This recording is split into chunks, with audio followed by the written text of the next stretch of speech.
तास्तितिक्षस्व भारत। जितना सहनशील होगा उतना बड़ा वो भक्त बनेगा। जब कोई इस मार्ग में चलता है तो उसके सामने इस बात की परीक्षा आती है, तुम कितना सह सकते हो। जब आपको बुरा लगना ही बंद हो जाएगा तो आपको भगवान परमानंद प्रदान करेंगे। जब तक बुरा लगता है तब तक साधन करो और उस बुराई को सह जाओ। जो आपसे कोई गाली दे रहा है, अपमान कर रहा है, निंदा कर रहा है, या काम क्रोध लोभ कुछ भी, सह जाओ, चुप रहो, शांत रहो, सह जाओ। नहीं, किसी से कह देते हैं तो हृदय थोड़ा खाली हो जाता है, तो कहते हैं यहां नहीं होगा। रहीमन मन की मन व्यथा रखिए मन में गोए, ये दिव्य सिद्धांत है। कहू ते कछ दुख घटी होई, कहने से दुख कम हो जाता है। पर काहि कहो यह जान न कोई, पर किससे कहूं इस बात को कौन जानेगा। तो रहीमन मन की मन व्यथा रखिए मन में गोए, सुनी ठलई हैं लोग सब बांट न ले है कोई। विनोद होने लगे, तुम्हारा मजाक बना देंगे लोग। सहनशील, बहुत गंभीर। वैसे भी साधुता की जब बातें आती है तो सहनशील, आशय, उदार, धीरज सहित विवेकी, जहां देखो तहां तितिक्षवः पहला शब्द है साधु के लक्षण का। यहां कह रहे हैं दो बातें भक्त की पहली पहचान। पहला, सहनशील कितना है।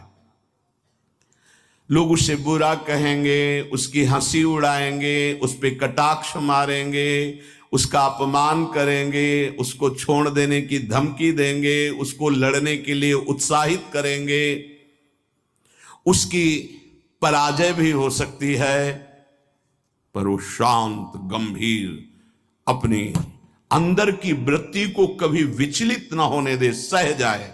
बहुत ध्यान देने की बात है। भजन करके उसे बचाना कठिन, बचा के पचाना कठिन। ये है भजन करना और उसको बचाना और उसको पचाना।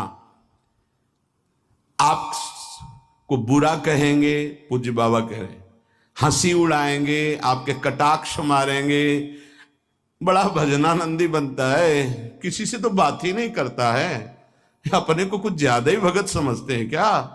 ऐसे क्या क्या कटाक्ष करेंगे, आपको लड़ने के लिए उकसाएंगे, उत्साहित करेंगे कि आप लौट कर उनको जवाब दीजिए, लड़िए। वो ऐसा महसूस करवाएंगे कि आप हार गए, चुप हो गए, आप दब गए।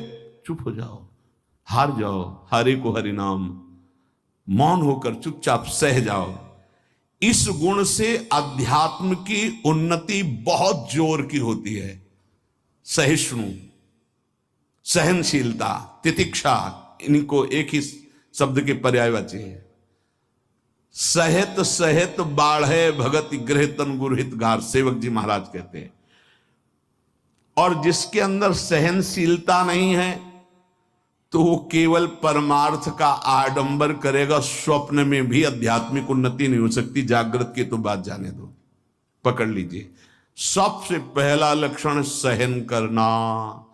ये आप संकल्प कर ले कि जीवन में सब कुछ सहन करना है मुझे। जो सह गया सो साधु, जो टूट गया वो विषयी।